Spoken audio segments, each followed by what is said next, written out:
Halo 2022 from Mortal Kombat 11. And we got to see a few matches earlier. We saw some real pros that we're really used to seeing against some players that we weren't quite as used to seeing. I think we're going to see a little bit more of that coming up next. Looks like we got Too Easy against Flawlesserafim. Now, there is a little bit to talk about with old Too Easy, who hasn't really been grinding as intensely for Mortal Kombat recently. And the reason for that is multiverses. Now, that is something that Too Easy's been going incredibly ham on and has actually competitively been doing really well. I think quite confident, and some would say kind of one of the favorites to get really far in that tournament. Yeah. Now, thankfully, Too Easy doesn't have that far to go because the Mortal Kombat stage is where we are right now. Multiverses is literally right next to it. So I think he'll be able to just kind of set up shop here and be good to go. Yeah. No, I've been watching his progress a lot. Me and him actually play the same character. We've been playing Velma a lot, at least as like our tournament characters. So it's great to see him here. But of course, Too Easy, primarily coming from NRS games for a very long time. You know, Too Easy and the OD boys. Of course, Too Easy making quite the name for himself, currently sponsored right now by Knights. Very, very impressive. A strong player just across so many different games. And, you know, regardless of the fact that he hasn't been practicing, this is a game that people have been playing for a long time now. You know, Mortal Kombat 11's been out a long time, but, okay, going with the Cetrion. I kind of expected the Sub-Zero. I thought that would be the easy pick. Are we just seeing hat tricks, Lau? I saw the Z hat, so, I mean, one would assume that this is what we're going with. Now, if we're going in with the hat tricks, there's a couple of theories here. There's either played Mortal Kombat back before custom variations, kind of going with what you know, or likely that maybe it's still just a variation that someone really likes. You know, going for the armor break there, clearly there's an extra element here. But you're going up against Cetrion, one of the best characters and best variations. Someone like Too Easy. If you're a fundamentally sound player, she's really good for this. And if you're in Too Easy's shoes, there's a reason I think he settled for Cetrion all the way. Yeah, and also, to be 100% honest, the character that he's been playing in Multiverses is a little bit more of like a zoner type character, so maybe he's just continuing on with the playstyle. You know, that happens to me a lot when I switch over to different games. I'm like, I'm just going to play the character like the character I was playing in the other game. But right now, why do you think I play Bugs Bunny, dude?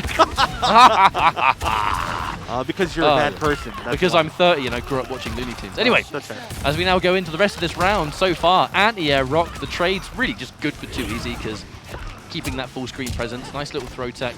Doesn't quite manage to get the confirm there, a bit too high up for the rest of the string to catch, but there you go. Caught pressing buttons, a little bit of a trap laid there by Too Easy and something that Flawlesserafim unfortunately jumps right into.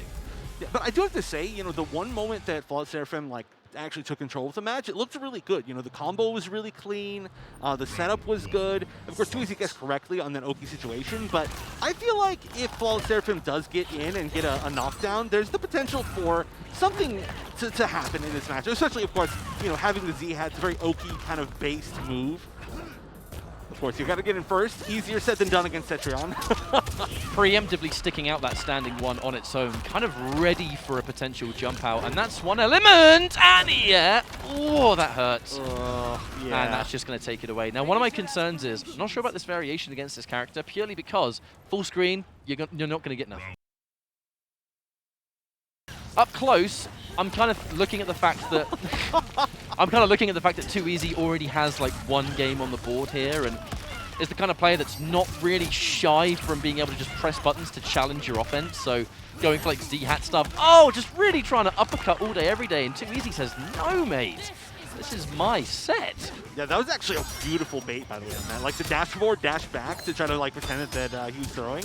Really like that. Yeah, that's going to be full conversion. Not quite it. Of course, one mix-up away. That might be chip guaranteed at this point. No, not quite, but gets it anyway. And that is a very quick 2-0.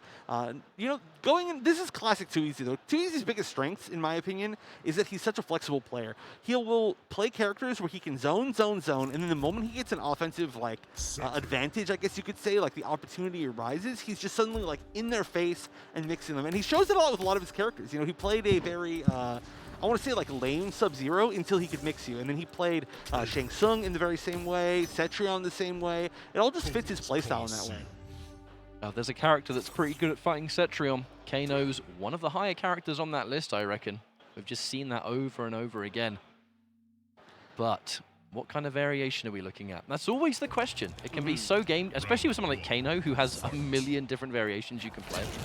But straight up Ripper. So this is kind of what I'm thinking. I'm kind of just wondering, prior MK11 experience, but maybe not so much with Ultimate?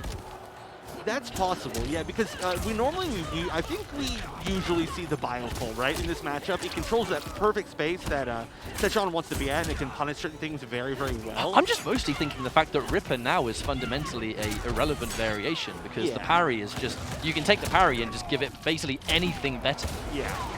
So either way, you're going to have to fight off against a Cetrion that's a little bit different to how things used to be, and Too Easy now bringing himself onto match point. Yeah, very quickly. Again, you know, not being afraid to rush down. That's a really important thing here. But we haven't gotten to see too many Kano things, to be 100% honest. The knives are actually a really good challenge. I like the fact that we're seeing Flawlesserafim throw some knives from that range. And now the pressure's beginning, but okay, just challenges with down 3.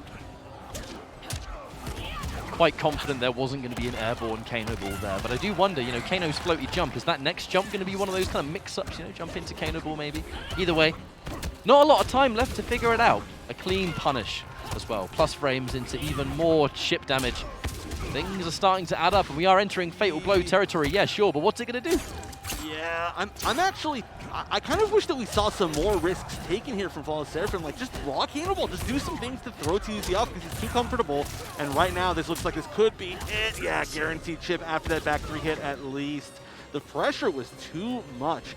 Flawlesserafim got in the zoning a few times, but Too Easy just would not let up on that pressure. And that really was kind of the end of it. But I agree with you. I think maybe a player that wasn't as familiar with all of the new stuff that each character could do, because you do see usually, like, you still see the moves from both of those variations, but not all the moves together, right?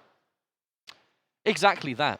Kano's one of the, I would say Kano was one of the biggest winners of what Ultimate brought forward, because now, like I said, there's so many variations you can give the character that is tournament viable and really, really strong, to the point where Kano, I think, now is better than Kano really ever was. But, you know, we have so much to talk